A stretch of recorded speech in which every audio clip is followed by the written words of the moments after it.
Alright, so the last time I made a park video, it was way back, I don't even know when. It was a rant. I was basically going off on the 2K developers like always. And pretty much, I don't hate the 2K developers. I just don't like, I know that they have potential and I know they could do so much more. But they rely on the excuse of, we need a couple more years, we're not there yet.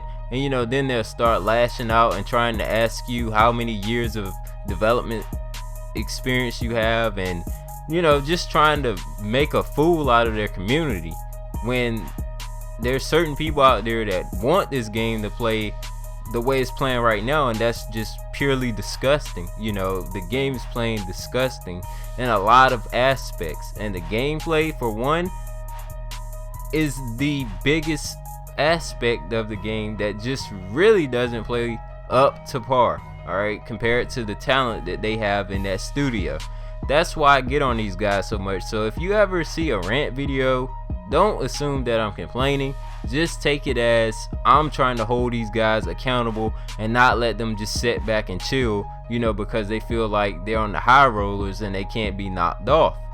That's all that is. But how y'all doing today? Let's go ahead and get into the video. We're going to be talking about the shooting in the park. Now, the shooting has been god awful, you know. So Mike Wang finally stepped up. He said, I'm just going to start releasing shooting updates. Let me know when the shooting feels good to you guys. So he releases the first shooting update. That was pretty much OP because everybody was getting green lights no matter what the situation was. Everybody was just getting those step back in the corner green lights 24/7. So the community got mad, of course, in which they should have been mad, you know. But you know, you can tell him that something's wrong without being disrespectful, and a lot of people don't understand that. So everybody lashed out at him. So he said, alright, I got y'all.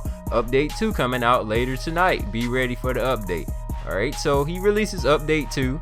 That was 10 times, 20 times better than update 1.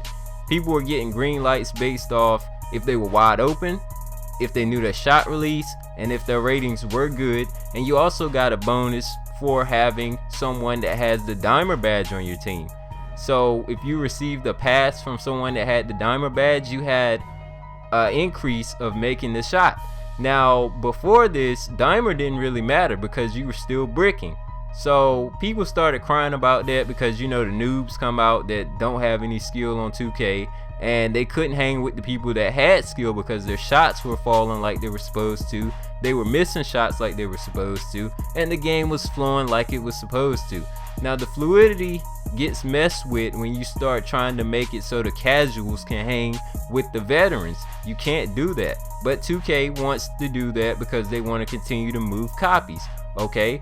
But at the same time, you got to make sure your core community is having fun, because if they're not having fun, then your game is pretty much irrelevant. And that's what I'm trying to get them to understand. You want the casuals to come play your game, but they need to suffer. And what I mean by that is, if they choose to come out there with a 55 overall and can't get any buckets and continue to get dropped off, then let them get dropped off. Let them learn their lessons. You know, don't hold their hands, don't babysit them. And that's what 2K is doing right now, because what I'm seeing is 55 overalls taking people to the hole, legends, taking legends to the hole. And I've seen it on multiple accounts. So it's not that the legends suck, it's just the game is being catered to them. Now they drive straight to the lane, get an and one layup, and guess what? It's a foul call. They made the layup. Now people out here missing shots. I'm missing shots. I'm shooting better with my center than my point guard, than my shooting guard. And that's telling you something. I can get on the court with my center and shoot threes, layups, dunks, whatever, and I'm doing worse with my shooting guard than my center. How does that make sense? When my center has lower stats than my shooting guard has better stats. But let me know down below, are you guys experiencing these issues? And I'm gonna get up out of here. Peace.